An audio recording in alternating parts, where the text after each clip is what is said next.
ಈಗಾಗಲೇ ಮುಖ್ಯಮಂತ್ರಿಗಳು ಹೇಳಿದ್ದಾರೆ, ಉಪಮುಖ್ಯಮಂತ್ರಿಗಳು ಕೂಡ ಹೇಳಿದ್ದಾರೆ, ಹಲವಾರು ಮಂತ್ರಿಗಳು ಕೂಡ ಹೇಳಿದ್ದಾರೆ.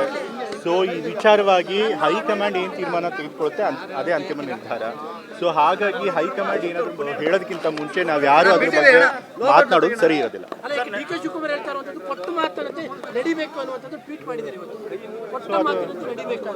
ಕೊಟ್ಟು ಮಾತಿನಂತಲೇ ನಡೀತಾರೆ. ಹೈಕಮಾಂಡ್ ಏನು ಮಾತು ಕೊಟ್ಟಿದ್ದಾರೆ ಅದೇ ಪ್ರಕಾರ ನಡ್ಕೊಳ್ತಾರೆ. ಯಾರೇ ಆಗಲಿ ನನಗೆ ಗೊತ್ತಿಲ್ಲ, ಅದು ಅವ್ರನ್ನೇ ಮುಖ್ಯಮಂತ್ರಿಗಳು ಏನು ಹೇಳಿದ್ದಾರೆ.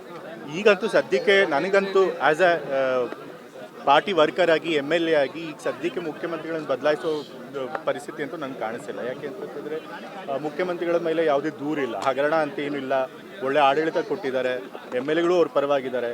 ಸೊ ಹಾಗಾಗಿ ಬದಲಾಯಿಸುವಂಥ ಅಗತ್ಯ ನನಗೆ ಕಾಣಿಸ್ತಿಲ್ಲ.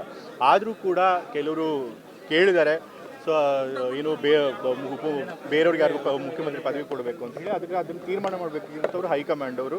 ಸೊ ಹೈಕಮಾಂಡ್ ಅವರು ಇದ್ರ ಬಗ್ಗೆ ಏನಾದರೂ ಮಾತಾಡೋದಕ್ಕಿಂತ ಮುಂಚೆ ನಾವೇನೇ ಅಭಿಪ್ರಾಯ ಹೇಳಿದ್ರು ಅದು ಸರಿ ಇರೋದಿಲ್ಲ. ಇವತ್ತಿನ ಪರಿಸ್ಥಿತಿಯಲ್ಲಿ ನನಗೆ ವೈಯಕ್ತಿಕವಾಗಿ ಅನ್ಸೋದು ಖಂಡಿತ ಸಿದ್ದರಾಮಯ್ಯ 5 ವರ್ಷ ನೋಡಿದ್ರೆ ಒಪ್ಪಂದ ಆಗಿತ್ತು, ಚರ್ಚೆ ಆಗಿತ್ತು ಅಂತ ಏನಾದರೂ ತಮಗೆ ಅನ್ಸುತ್ತೆ? ನಾನು ಈಗಾಗಲೇ ಹೇಳಿದ್ನಲ್ಲ, ನನಗೆ ತಂದೆಯವರಾಗಲಿ ಅಥವಾ ಬೇರೆ ಇನ್ಯಾವುದೇ ನಾಯಕರಾಗಲಿ ಆ ರೀತಿ ಒಪ್ಪಂದ ಆಗಿತ್ತು ಅನ್ನೋದ್ರ ಬಗ್ಗೆ